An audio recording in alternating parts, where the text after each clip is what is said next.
The, at a high level, if you say, what is the goal of DOGE and I think a significant part of the presidency is to restore democracy. This may seem like, well, are we in a democracy? Well, if you don't have a feedback loop, okay, X, we would have to, if you sorry. So, I tell you, gravitas can be difficult sometimes. If there's not a good feedback loop from the people to the government, and if you have rule of the bureaucrat, if the bureaucracy is in charge, and then what meaning does democracy actually have?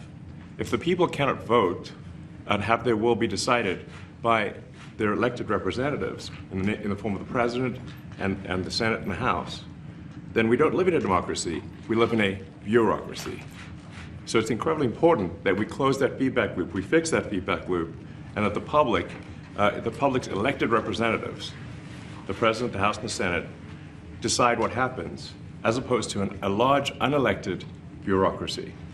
This is not to say that there are good people who are in the federal bureaucracy, but you can't have an autonomous federal bureaucracy. You have to have one that is responsive to the people. That's the whole point of a democracy. And if you looked at this, if you looked at the founders today and said, what do you think of the way things have turned out? Well, we have this unelected, fourth unconstitutional branch of government, which is the bureaucracy, which has, in a lot of ways, currently more power than any elected representative. And this is not something that people want, and it does not match the will of the people. So it's just something we've got to fix. And then we've also got to address the deficit. So we've got a $2 trillion deficit, and if we don't do something about this deficit, the country's going bankrupt. I mean, it's really astounding that the interest payments alone on the national debt exceed the Defense Department budget, which is shocking because we spend a lot of money on defense. And if that just keeps going, we're essentially going to bankrupt the country. So what I really want to say is, like, it's not optional for us to reduce the federal expenses. It's essential. It's essential for America to remain solvent as a country, and it's essential for America to have the resources necessary to provide things to its citizens and not simply be servicing vast amounts of debt. And also, could you mention some of the things that your team has found, some of the crazy numbers, including the woman that walked away with about $30 million, right, etc.? Well, we do find it sort of rather odd that there are quite a few people in the bureaucracy who have ostensibly a salary of a few $100,000, but somehow manage to accrue tens of millions of dollars in net worth while they are in that position, which is, what happened at USAID. We're just curious as to where it came from. Maybe they're very good at investing, in which case we should take their investment advice, perhaps. But there seems to be mysteriously they get wealthy. We don't know why. Where does it come from? And I think the reality is that they're getting wealthy at the taxpayer expense. That's the honest truth of it. So, we're looking at, say, if you look at, say, Treasury, for example, basic controls that should be in place, that are in place in any company, such as making sure that any given payment has a payment categorization code, that there is a comment field that describes the payment, and that if a payment is on the do not pay list, that you don't actually pay it. None of those things are true currently. So the reason that departments can't pass audits is because the payments don't have a categorization code. It's like just a massive number of blank checks just flying out the building. So you can't reconcile blank checks. You've got comment fields that are also blank, so you don't know why the payment was made. And then we've got this truly absurd, a do not pay list, which can take up to a year for an organization to get on a do not pay list. And this, we're talking about terrorist organizations, we're talking about known fraudsters, known aspects of waste, known things that do not match any congressional appropriation, can take up to a year to get on the list, and even once on the list is not used. It's mind-blowing. So what we're talking about here, we're really just talking about adding common sense controls that should be present that haven't been present. So you say, like, well, how could such a thing arise? That seems crazy. When you understand that really everything is geared towards complaint minimization, so then you understand the motivations. So if people receive money, they don't complain, obviously. But if people don't receive money, they do complain. And the fraudsters complain the loudest and the fastest. So then when you understand that, then it makes sense. Oh, that's why everything they approve all the payments at Treasury. Because if you approve all the payments, you don't get complaints.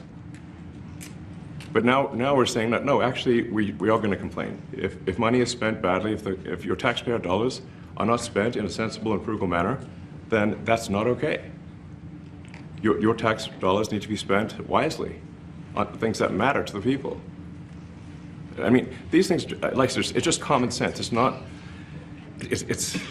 draconian or radical, I think. It's really just saying, let's look at each of these expenditures and say, is this actually in the best interest of the people? And if it is, it's approved. If it's not, we should think about it. So, there's crazy things like just cursory examination of Social Security, and we've got people in there that are 150 years old. Now, do you know anyone who's 150? I don't. Okay. They should be on the Guinness Book of World Records. They're missing out. So, that's a case where, like, I think they're probably dead. It's my guess. Or they should be very famous, one of the two. And then there's a whole bunch of Social Security payments where there's no identifying information. Well, like, why is there no identifying information? Obviously, we want to make sure that people who deserve to receive Social Security do receive it, and that they receive it quickly and accurately. I'll tell you another crazy thing. So, one of the things is, like, we are trying to sort of right-size the federal bureaucracy, just make sure that this. Obviously, there need to be a lot of people working for the federal government, but not as many as currently. So we're saying, well, okay, let's, if people can retire, with full benefits and everything, that would be good. They can retire, get their retirement payments, everything. And then we were told, this is actually, I think, a great anecdote, because we were told the most number of people that could retire possibly in a month is 10,000. We're like, well, why is that? Well, because all the retirement paperwork is manual on paper. It's manually calculated, then written down on a piece of paper. Then it goes down a mine. And I'm like, what do you mean a mine? Like, yeah, there's a limestone mine where we store all the retirement paperwork.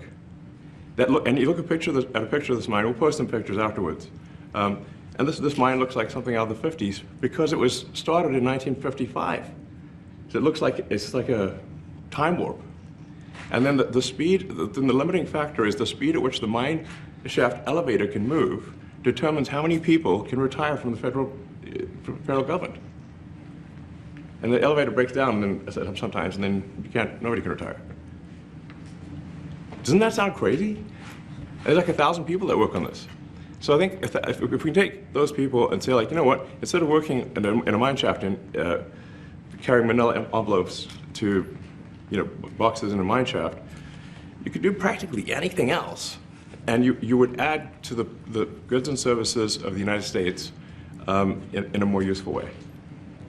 So anyway, so I think that's an example. Like at a high level, if you say, like, how do we increase prosperity? Is we get people to shift from roles that are low to negative productivity to high productivity roles, and so increase the total output of goods and services, which means that there's a higher standard of living available for everyone. That's the actual goal. Everyone's very quiet, by the way. Are people normally this quiet? Your detractors, Mr. Musk. I have to what? Including a lot of Democrats. I have detractors? You do, sir. I don't believe it. Say that you're orchestrating a hostile takeover of government and doing it in a non-transparent way. What's your response to that criticism? Well, first of all, you couldn't ask for a stronger mandate from the public. The public voted. We have a majority of the public voting for President Trump. We won the House. We won the Senate. The people voted for major government reform. There should be no doubt about that. That was on the campaign. The president spoke about that at every rally. The people voted for major government reform, and that's what people are going to get. They're going to get what they voted for. And a lot of times, that people that don't get what they voted for, but in this presidency, they are going to get what they voted for, and that's what democracy is all about.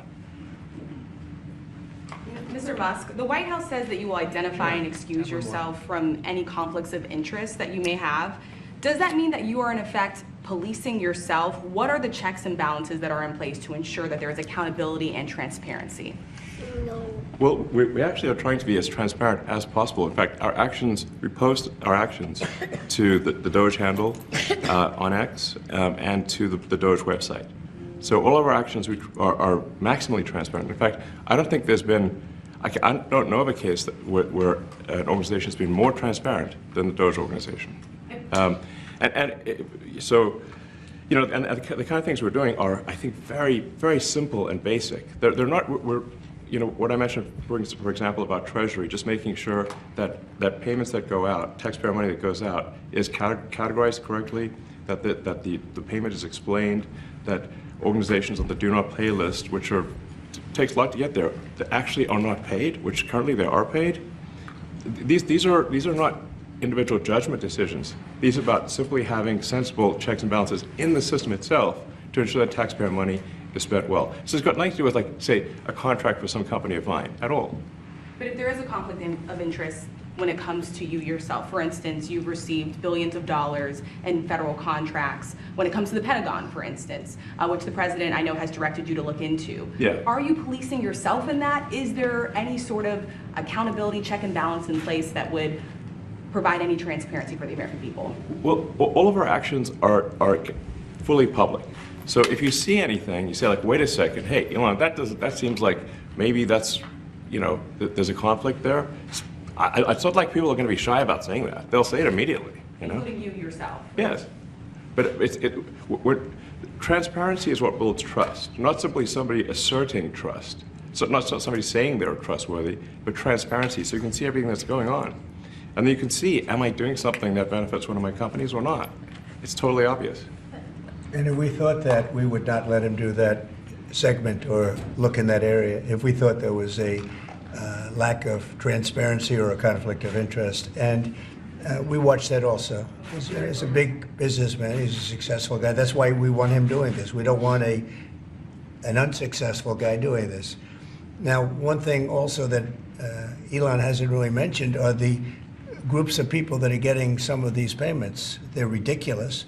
And we're talking about billions of dollars that we've already found. We found fraud and abuse.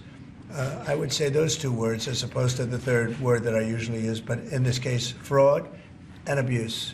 It's abusive because most of these things are virtually made up, or certainly money shouldn't be sent to them. And you know what I'm talking about. It's crazy.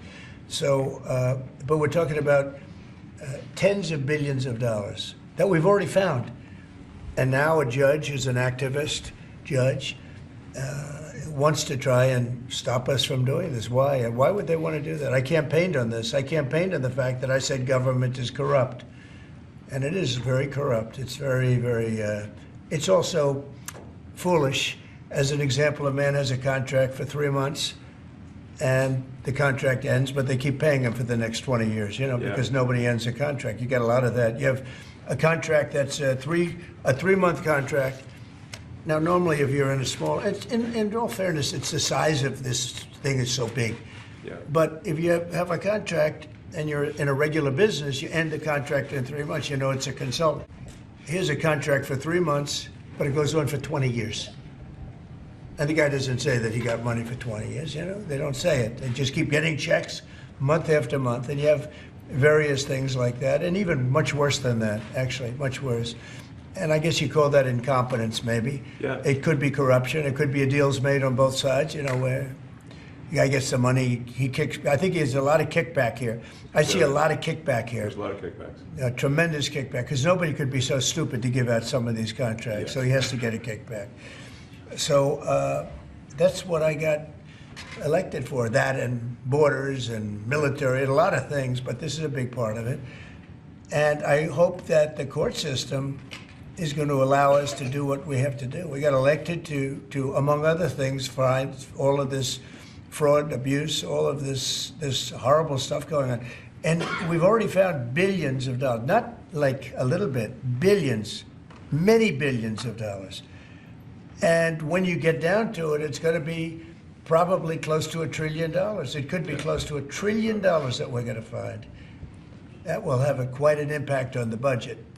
And you'll go to a judge where they handpick a judge, and he has certain leanings. I'm not knocking anybody for that, but he has certain leanings. And he wants us to stop looking. How do you stop looking? I mean, we've already found it. We have a case in New York where a hotel has paid $59 million, $59 million because it's housing migrants, illegal migrants, all illegal, I believe. And they were being paid twice the normal room rate at 100% occupancy. Unbelievable. So it's a racket. Yeah. Mr. Musk, can I ask you a question? You Well, said if I may sort of just going for the President's comments, at a high level, you say, well, what are the two ingredients that are really necessary in order to cut the budget deficit in half from $2 trillion to $1 trillion? And it's really two things: competence and caring. And if you add competence and caring, you'll cut the budget deficit in half. And I fully expect to be scrutinized and get a daily proctology exam, basically. Might as well just camp out there. So it's not like I think I can get away with something. I'll be scrutinized nonstop. But with the support of the President, we can cut the budget deficit in half from $2 trillion to $1, and then with deregulation, because there's a lot of sort of regulations that don't ultimately serve the public good. We need to free the builders of America to build. And if we do that, that means I think we can get the economic growth to be maybe 3 or 4%, maybe 5%. And that means if you can get $1 trillion of economic growth and you can cut the budget deficit by $1 trillion, between now and next year, there is no inflation. There's no inflation in 26. And if the government is not borrowing as much, it means that interest costs decline. So everyone's, the mortgage, their car payment, their credit card bills, anything, their student debt, the monthly payments drop. That's a fantastic scenario for the average American. I mean, imagine they're going down the grocery aisle and the prices from one year to the next are the same, and their mortgage, all their debt payments dropped. How great is that for the average American? We had That's no what we're idea. We had no idea we were going to find this much, and it's open. It's not like complicated. It's It's not that simple stuff. complicated.